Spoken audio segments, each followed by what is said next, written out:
क्या होगा अगर आपको बताया जाए कि 500 साल पुराना एक राजा, जिसे इतिहास ने एक विलन के रूप में याद किया, जो आज एक पार्किंग लॉट के नीचे मिला। लेकिन क्या यह सिर्फ एक कंकाल की कहानी है या इसके पीछे छुपा है एक गहरा राज?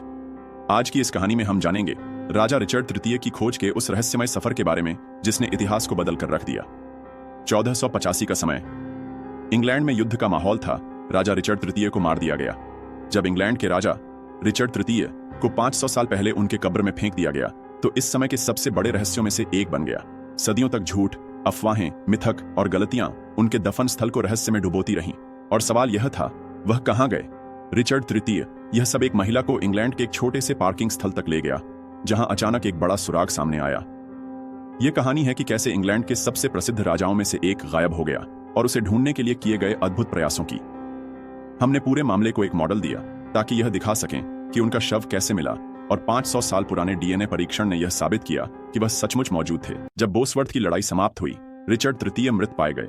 उनके दुश्मन हेनरी ट्यूडर ने तुरंत खुद को राजा घोषित कर दिया। रिचर्ड के शव को लीसेस्टर शहर ले जाया गया और पूरे शहर को दिखाने के लिए सार्वजनिक रूप से रखा गया। रिकॉर्ड्स के अनुसार उन्हें बिना किसी सम्मान के ग्रेफ्रायर्स चर्च के नीचे दफनाया गया और उनकी कब्र के ऊपर एक स्मारक बनाया गया। लेकिन 40 साल बाद हेनरी अष्टम ने कैथोलिक चर्चों को नष्ट करना शुरू कर दिया और सिर्फ 5 साल में पूरे देश के चर्च बंद कर दिए गए और कई को ध्वस्त कर दिया गया, जिनमें ग्रेफ्रायर्स भी शामिल था। जिस भूमि पर वह चर्च खड़ा था उसे लीसेस्टर के मेयर ने खरीद लिया और उस पर एक हवेली बनाई गई। हालांकि स्मारक नष्ट कर दिया गया था, मेयर को ठीक ठीक पता था कि रिचर्ड कहां दफन है, इसलिए उन्होंने उस स्थान को चिह्नित करने के लिए अपना स्मारक लगाया। लेकिन 1611 में एक कहानी प्रकाशित हुई जिसने इस रहस्य की दिशा को पूरी तरह से बदल दिया। इतिहासकार जॉन स्पीड द्वारा लिखित इस कहानी में कहा गया कि जब चर्च को ध्वस्त किया गया तो रिचर्ड के शव को गुस्साई भीड़ द्वारा निकालकर पास के बो ब्रिज के नीचे दफन कर दिया गया। हालांकि यह पता नहीं था कि यह कहानी कहां से आई, लेकिन लोगों ने इस पर विश्वास करना शुरू कर दिया और समय के साथ यह कहानी सच मानी जाने लगी। 800 के दशक तक हर कोई इस कहानी को सच मानता था और पुल के पास एक पट्टिका लगाई गई जो रिचर्ड की कब्र की जगह को चिह्नित करती थी। कुछ साल बाद नदी में एक कंकाल मिला और लोगों को विश्वास हो गया कि उन्होंने वास्तव में रिचर्ड तृतीय का शव खोज लिया है। 21वीं सदी तक आते आते राजा का असली स्थान पूरी तरह से रहस्य बन गया था। मेयर की हवेली, जो उनकी कब्र का सबूत थी, बहुत पहले ही गायब हो चुकी थी और मूल ग्रेफ्रायर्स चर्च अब कई इमारतों की परतों के नीचे दफन हो चुका था। लेकिन 2000 के दशक की शुरुआत में रिचर्ड तृतीय सोसाइटी के सदस्यों ने उनकी तलाश शुरू की। रिचर्ड तृतीय को खोजने के लिए खोजकर्ताओं को इतिहास की किताबों में वापस जाना पड़ा और यह पता लगाना पड़ा कि उन्हें दफनाने के बाद वास्तव में क्या हुआ था।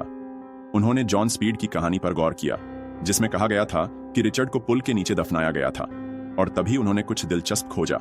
जॉन स्पीड 1611 में लीसेस्टर आए थे रिचर्ड की कब्र खोजने और शहर का एक विस्तृत नक्शा बनाने के लिए।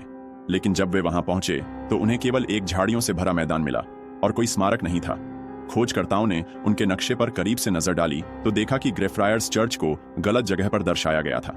दरअसल इसे ब्लैक फ्रायर्स चर्च की जगह पर दिखाया गया था। स्पीड स्पष्ट रूप से गलत चर्च पर चले गए थे और इसी कारण उन्हें कोई कब्र नहीं मिली। अगर जॉन स्पीड सही जगह गए होते तो उन्हें मेयर की हवेली मिलती, जिसमें एक स्मारक था जो रिचर्ड की कब्र को चिह्नित करता था। लेकिन उन्होंने कोई कब्र नहीं मिली। उन्होंने इस कहानी को समझ लिया था कि रिचर्ड को पुल के नीचे दफनाया गया था।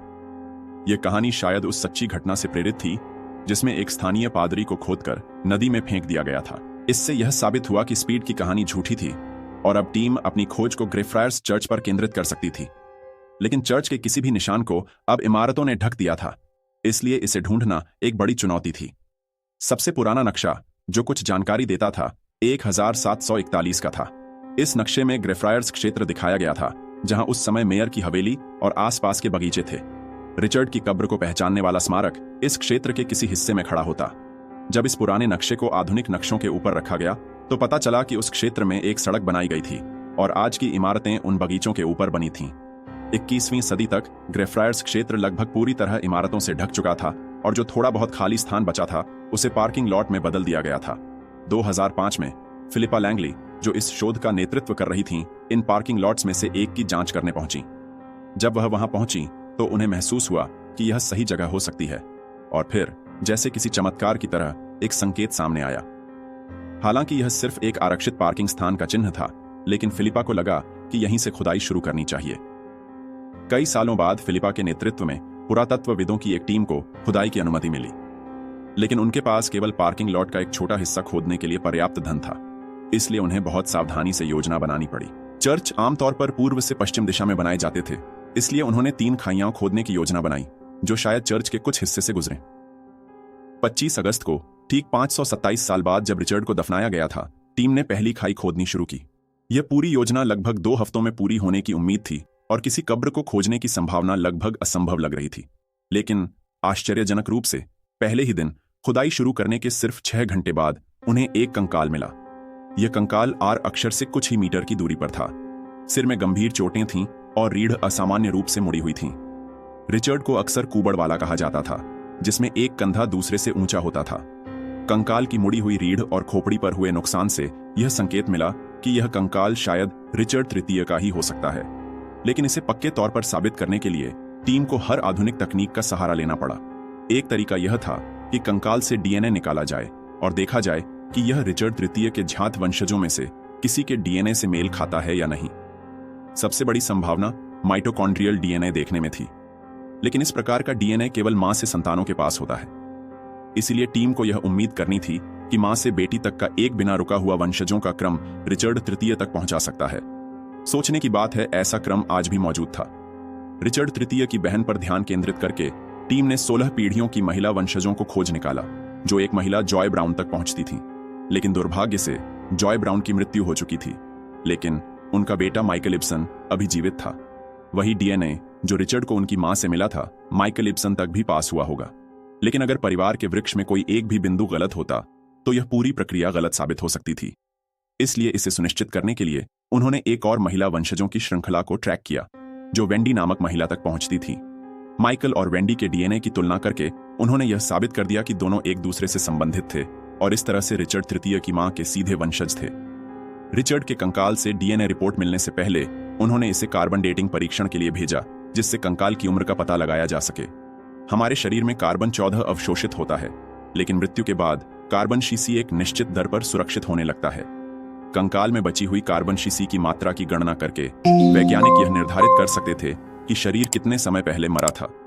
मेडिकल रिपोर्ट से पता चला कि कंकाल रिचर्ड से कुछ दशकों पुराना था, लेकिन रिपोर्ट ने यह भी दिखाया कि यह व्यक्ति प्रोटीन से भरपूर समुद्री भोजन खाता था, जो केवल उच्च वर्ग के किसी व्यक्ति के लिए ही संभव था।